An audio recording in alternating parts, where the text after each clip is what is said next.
I just logged back onto the ScarWorld server, came over to say hi to Babe. You can see I haven't even had time to change out of my farmer overalls. And what do I see sitting outside my front door?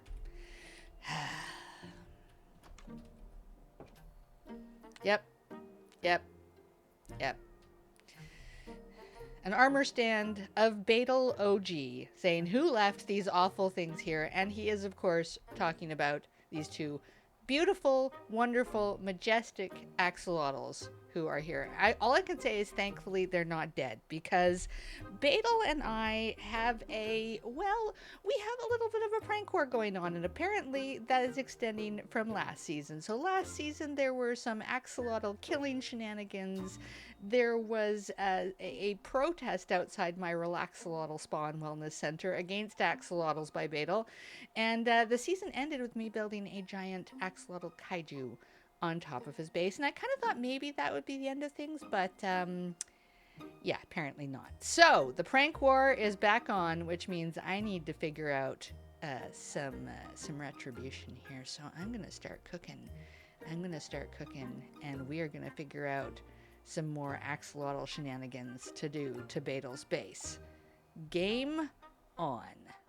Before I get going with axolotl shenanigans, though, I wanted to take the time to finally announce what my mega base is going to be this season on ScarWorld.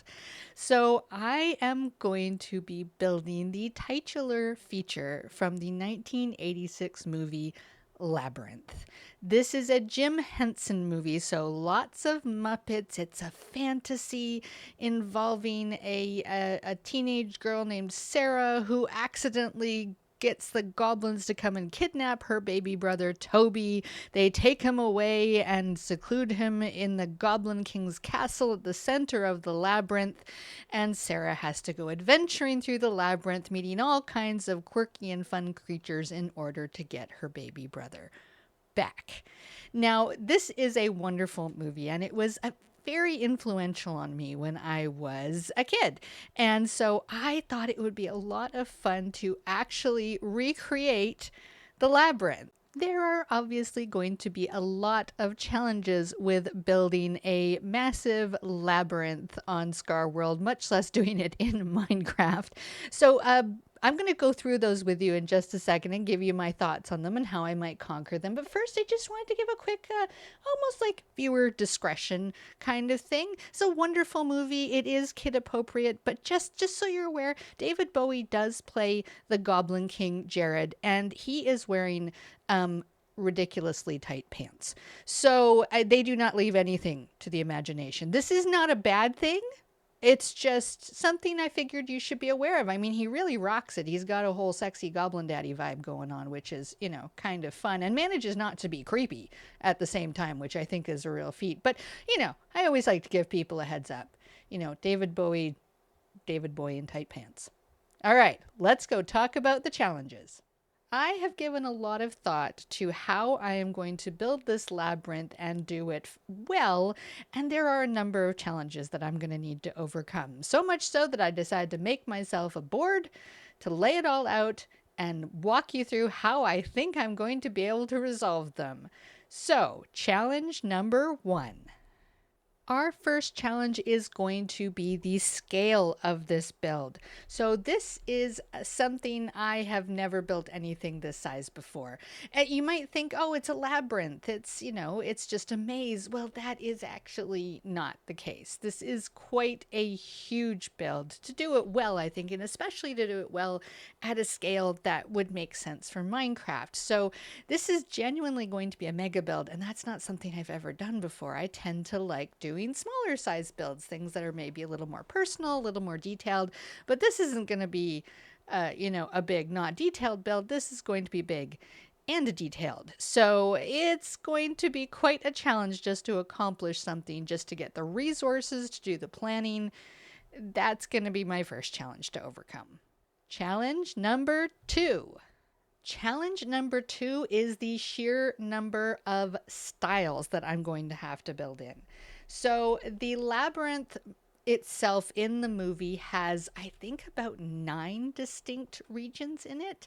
The first is the outer part of the labyrinth, which is quite desolate and stone and looks cracked and not much lived in. There's dead branches and trees everywhere and leaves. The second part of the labyrinth is more of a traditional hedge maze, but with sort of these various sort of stony structures and sculptures and things like that through it. And then there's a portion underneath the labyrinth, which is where the oubliette is. This is somewhere that Sarah gets dropped into and needs to sort of fight her way out of. Then there is the bog of eternal stench. I'm really glad they've added geysers to Minecraft. It's going to make that one a lot easier, which is somewhere you don't want to touch the water because you will forever smell like the bog of eternal stench, which is obviously a bad thing. Then there's a more forested area. There is a glittering ballroom that sort of exists outside space and time. There is a garbage heap. There is the village, the goblin village outside the castle. There is the castle itself. And then there's something called the Escher room, which is right at the end of the labyrinth, which is full of optical illusions and where Sarah finally faces Jareth and gets her brother back. Spoiler alert, she does get her brother back. It's not an awful movie where the baby, perishes or anything like that. So that is going to be a huge challenge, is just figuring out all those different styles, how they're going to come together to create a whole, because the labyrinth has to be something that's going to function with all of its pieces flowing from one to the other. So that's going to be a big challenge. Challenge number 3. This movie has a number of lovely and quirky characters in it. So this is going to be a challenge to integrate, because that is one of the wonderful things about the movie, is all of these lovely quirky people, Muppets really, that Sarah meets along the way, because other than Sarah and Jareth, there's nobody else played by humans in this movie. So other than Toby, of course, Toby's played by a human baby, and I think Sarah's parents make an appearance at the beginning. But other than that, everybody's a Muppet. Or a puppet of some kind. So, but without them, the labyrinth just isn't quite the same. So I am going to be having to figure out how to bring those characters in, and that is going to mean learning to get a lot better at armor stands than I ever have been before. I've done armor stand work. I'm capable of it, but this is going to be at a whole other level. So I am looking forward to that, and hopefully going to get to learn from some of the amazing people here on ScarWorld who are much better than me at that kind of stuff. Challenge number 4. This build is going to require a number of custom items that are going to have to be designed and built. And that is going to be a challenge. I have never really done custom items before in Minecraft. I did do my straw hat. I did do that when I was riding Babe. I had a straw hat that was a carved pumpkin that I did a custom item for. So I have a little bit, but I'm slowly learning to use Blockbench, which is a program that can allow you to create custom items, because this build is going to need quite a few of them. So that's going to be interesting and a new skill I'm going to have to learn, or lean on some of the other amazing people, again, on this server who know how to do these things. I did use a tutorial from Live Awesome to learn how to use Blockbench. I will link to that in the description below, because it's a great tutorial, and it should be helpful for anyone else looking to develop their Blockbench skills. Challenge number 5. The Labyrinth movie is actually a musical, with David Bowie playing the Goblin King. That really shouldn't come as a surprise, but he actually wrote a bunch of songs for the movie and sings one or two of them in the movie as well. So music is a really big part of this, and I think it was a big part of creating the atmosphere. So how I'm going to bring that into the build is going to be difficult, especially because it's all copyrighted music. So I'm not exactly sure how I'm going to bring that in. You guys, if you're following my videos, you probably won't get a chance to hear it, but I'm hoping I can at least integrate it into the labyrinth so that other people can do it, or I can simply try and find music in a similar style and try and bring that into the labyrinth. But yeah, either way, music and sounds, creating sort of like a soundscape for each of these areas is something I really want to do. But again, not something I really have any experience with. There's a bit of a theme here, isn't there? Am I biting off too much? We'll find out. And the last, probably our biggest, challenge number 6. Now, I know I've outlined a lot of challenges and things that I've never done before, but here's kind of the biggest one. I don't just want to build the labyrinth as a static structure or even just a maze that people can walk through. I want to build a game, or more precisely, a series of mini games that people are going to have to compete in as they solve the labyrinth, much in the same way that Sarah had to solve puzzles and get out of situations and go through, battles and things like that while she was solving the labyrinth in the movie. So they're not going to be exactly the same as what Sarah did. They will definitely be inspired by. So this is going to be a big one because I'm not really good at redstone. I've got to figure that out pretty quickly. But again, I'm hoping there are some people on this server who they really are amazing at these kinds of things. And I'm hoping I can lean on their expertise and get them to help me figure some of this out. So there we have it. The challenges I'm going to have to overcome while building the labyrinth. I'm actually really excited about it. I hope I haven't bit off more than I can chew. Now that I've laid those challenges out, I've got 2 things to do. The first, I gotta go provide some retribution to Badal for his axolotl prank. The second is get building on the very first structure I'm going to put in the labyrinth, which is the Goblin Kings Castle. I'm going to start in the middle. It seems to make more sense to me to start in the middle and work my way out. So first, let's go prank Badal, and then we'll get building on that castle. Here I am at Badal's base, and he has built this gigantic skyscraper to build height. It is the first building in a city that he is building for his mega base this season. And it occurred to me that this is a great building. Love it.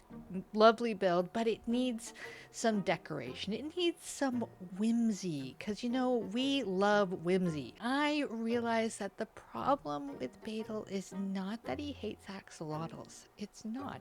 It's just he's never seen them in the proper light. He's never seen their true nature shine through, and fortunately for me, I have.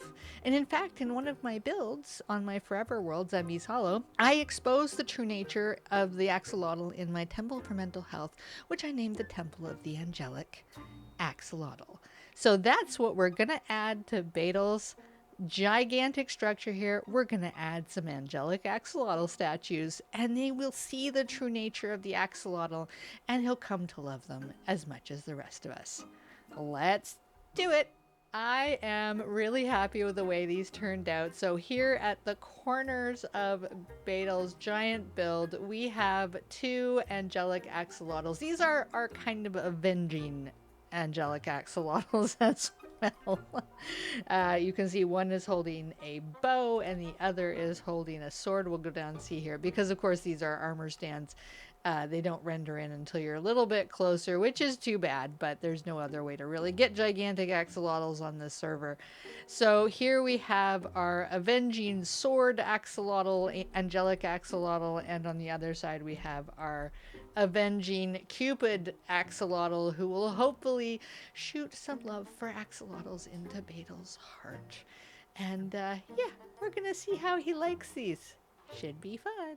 So I am back in my creative world, starting to design the Goblin Castle at the center of the labyrinth. Now, I thought it might be wise to draw out a footprint of this castle, but the best picture I could find of this castle was actually from the Labyrinth video game, because honestly, there are not a lot of great either drawings or representations of this castle, either from the movie or from some of the materials. So I was a little bit trying to figure out what the heck I should make this castle look like. And I found this picture from the video game. It's a little blurry, but if you zoom in, you can see the shape. So I'm trying to kind of replicate that. So what we've got here, we've got some towers. So we've got our center main tower, this round area here. This is where the throne room is going to be. So this is going to go all the way up and be quite tall. And then around it, we're going to have sort of these blocky areas that are, sort of at lower levels, end at lower levels, and create some interest on the outside of that tower. Then we're going to have 2 towers over here, one sort of shorter and squatter, the other one taller, thinner, and with a nice sort of conical roof on it. And then we've got another tower over here, thin, tall one. I don't know if you can hear Ahsoka. She is sitting in front of me, meowing her head off. So we're just going to say, hi, Ahsoka. Hi, Ahsoka. Yeah, it's nice to see you. And another tall, thin one was sort of that conical, sloping roof on it.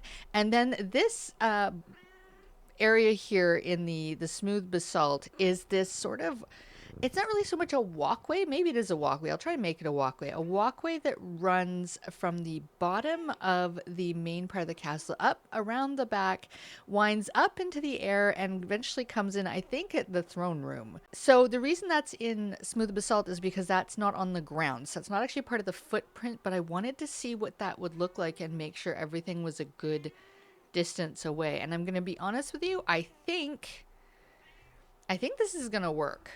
And I think it gives me enough room inside the main part of the castle to do the throne room. Because really the throne room and the entryway are the only two parts that are going to be super important for the player. I am going to start on building it up and making it into a 3-dimensional structure now that I am happy with the footprint. Okay.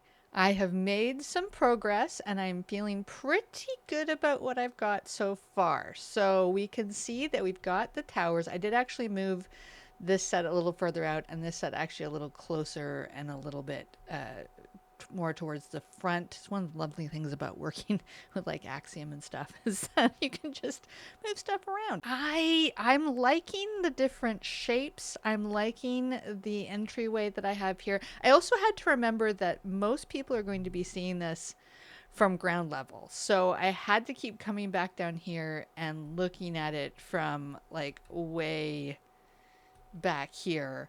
And I'm liking the way the shapes are overlapping. I'm liking the way the towers are situated. I mean, I'm not trying to say super accurate to the picture because there is no one accurate depiction of this castle, but I'm trying to stay at least a little bit within the aesthetic that they established within the film and the surrounding materials, which again, hard because there's no consistency between them at all. So it has taken me a ridiculously long time to get a curve that I am happy with. So part of it is that I need to have these curves look good from different angles because of course we're going to see things from different angles, although the player will mostly see them from this angle in the front, and I'm pretty happy with how it looks from this angle. So we've got this arch going up from inside the gate room and it's coming up to this tower, goes through and up a little bit and then curves up and it actually goes back into the guard tower here. And then I'm going to have people drop down and then take this outside, I guess this is a ramp, over to this area where they're going to go down a little bit and into the throne room. So the Goblin King's throne room is actually going to be up here. I'm going to have something kind of, I'm not exactly sure what I'm going to do down here, but I think I'm going to have something, a bit of a, like people can't find the exit at first and then realize they have to go back and go up this way. And I'll probably have a drop down the middle, down into the center and into the ground underneath where the Escher room will be. Which is, of course, the final stage of the labyrinth. So yeah, overall, I am happy with the shaping here. So I think what I have to do next is start detailing. And once I get the detailing done, then I can go ahead and plop this sucker into ScarWorld and onto my base. And that'll be my first structure done for the labyrinth, which will be really exciting. So let's do it. I nearly went crazy waiting for all of the exposed copper bars to oxidize that I needed for this build, not to mention the dripstone, not to mention the 8,000 blocks of packed mud, growing the wheat, making the mud, but it was totally worth it. I am really happy with how this build turned out. I wanted to keep with the aesthetic of the original castle in the movie, but to be honest with you, it was a little bit bland. So I really wanted to add detailing to this and texture to the walls and some pops of color in where I've got the cherry wood on the roofs and the nether brick around the windows and things like that. And then I have added some elements to make it look a little bit more menacing. The dripstone coming off the roof and coming off some of these balconies and things like that. After all, this is the castle of the Goblin King, and he's a little bit of a diva, so I don't think he'd mind if we had a little bit to make it look that much more menacing. But of course, this build is still not done because it does not have an interior, nor does it have any terraforming around it to really make it blend into the landscape, which, as you can see right now, it's just sitting on all different colors of terracotta that were here when I started building. And so that is what my next step is going to be. I am going to need to really make this look like it belongs here. I'm also going to need to start laying out the Goblin City that is going to be surrounding this area, because that is where a mini game is going to take place.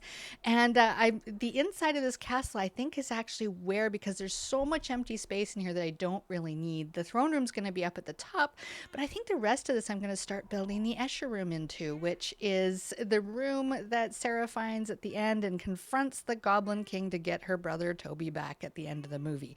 So it's a pretty important space, and I am looking forward to building that. But I admit that right now I'm a little nervous as well, because it's going to be a really odd build. I'm going to have to make things look topsy-turvy and upside down and optical illusions, and I don't know really how to do that. So there's going to be a lot of experimenting for the inside of this build.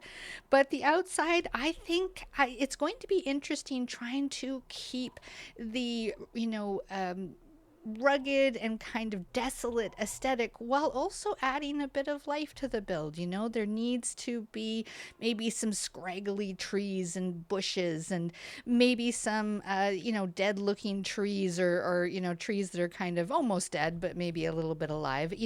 I'm trying to keep to the aesthetic of the movie, but at the same time I also want it to look a little more visually interesting. So that is going to be a fun part of this build, and that is going to be where I'm headed next. I hope in the end you enjoyed watching me go through this process, and I hope you continue to join me as I continue to build this labyrinth. It's going to be a huge project, and I'm really looking forward to continuing to sink my teeth into it. Thanks for watching. I've been Zemi. This has been my midlife crisis, and I'll see you next time.